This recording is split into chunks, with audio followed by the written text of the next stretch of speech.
Élie Kadosh.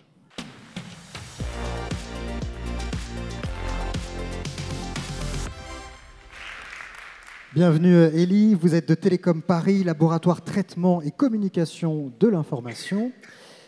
L'intitulé de votre thèse est le suivant: développement d'algorithmes de contrôle basés sur de l'apprentissage par renforcement multi-agent pour l'optimisation de parcs éoliens à grande échelle. On va en savoir plus. Est-ce que vous êtes prêt, Élie? Absolument. Eh bien, vous déclenchez le chronomètre quand vous voulez. Ouah, qu'est-ce qui fait chaud dans cet amphi! 50 degrés, m'ont dit à la régie. Hein. C'est pas possible pour un événement comme ça. Vous n'avez pas chaud, vous? Madame, vous n'avez pas chaud? Moi, j'ai chaud. Mais j'ai de la chance. J'ai un ventilateur juste ici. Donc moi, je suis bien, je suis rafraîchi. Mais vous, vous l'êtes beaucoup moins.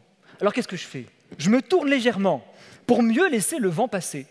Ah ben moi, je suis toujours rafraîchi, mais vous, vous l'êtes beaucoup plus. Bah, globalement, on est quand même plus heureux. Le temps, les éoliennes. Bon, c'est pareil pour les éoliennes. Ces machines incroyables qui transforment le vent en énergie électrique. Imaginez, je suis une éolienne. Le vent arrive et je transforme pratiquement tout en électricité. Il n'y a presque plus rien pour les machines qui sont derrière et qui produisent du coup très peu. Donc on tourne légèrement la première éolienne pour mieux laisser le vent passer. La première machine produit un petit peu moins d'électricité, mais celle de derrière, beaucoup plus. Globalement, on produit plus d'énergie. Maintenant, revenons à notre canicule.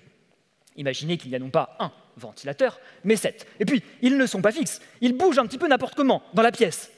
C'est le vent. Et il peut être différent, à la fois dans l'espace et dans le temps. Et imaginez également que nous ne sommes pas 2, mais 200. Et nous sommes des éoliennes. Alors, je vous pose une question. Comment s'orienter les uns par rapport aux autres pour produire le plus d'énergie? C'est la question que j'étudie dans ma thèse. Et c'est un problème difficile. Alors je vais considérer mon parc éolien comme une grande salle de classe où chaque machine est une élève. Et puis je leur donne un travail de groupe où l'exercice est de produire le plus d'énergie. Et pour faire ça, chaque machine est libre de tourner un petit peu comme elle le souhaite. Plus elles produisent d'énergie, et meilleure est la note que je leur donne. Et mes éoliennes, elles sont comme moi, elles veulent la meilleure note. Alors elles vont apprendre, seules, comment s'orienter face au vent qui change pour ne pas gêner les autres. Et au bout d'un certain temps, elles sont capables de résoudre mon problème. Cette méthode d'apprentissage que j'utilise et développe dans ma thèse s'appelle l'apprentissage par renforcement. Alors, pourquoi cette technologie et pas une autre? Parce qu'elle permet aux machines de résoudre des problèmes difficiles sans être guidées. Ce qui nous arrange bien quand on ne connaît pas la solution. Ces machines, elles ont juste besoin d'expérience. C'est fascinant. Dans ma thèse, je cherche à rendre les éoliennes plus intelligentes pour optimiser notre exploitation de cette énergie infinie qu'est le vent et nous aider peut-être à construire un avenir énergétique qui soit meilleur et durable.